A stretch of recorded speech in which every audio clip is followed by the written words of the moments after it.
multiplying radicals due on tomorrow, the 5th. All right, the first problem I'm going to do is problem number 1. Since they have the same index number, we can use the product rule. So we're going to multiply 35 times 5. Okay? For us lazy people, we could use our calculators. This equals the square root of 175. And now we check to see if we can simplify this. We can divide it by a perfect square.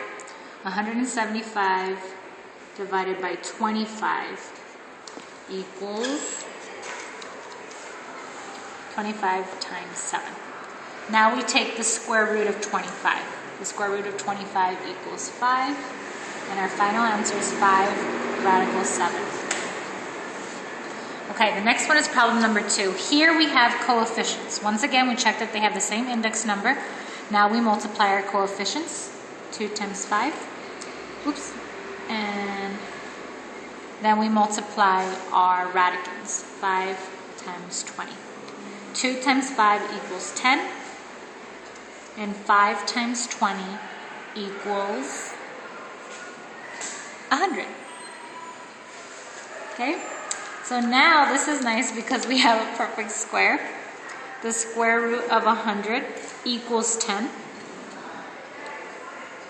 Notice that since I took the square root of it, I'm writing it in parentheses because now I'm just going to multiply. 10 times 10 is 100. Last one on this page, we have a coefficient of -1 times 5. And since they have the same index number, we could apply the product rule.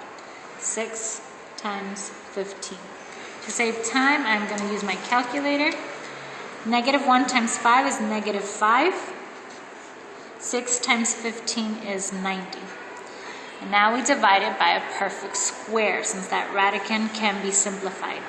So the square root of 90 is the same thing as the square root of 9 times the square root of 10.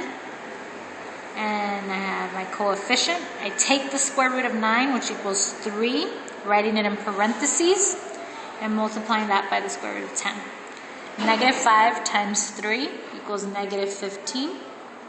And I have radical 10. That's my final answer. Good luck.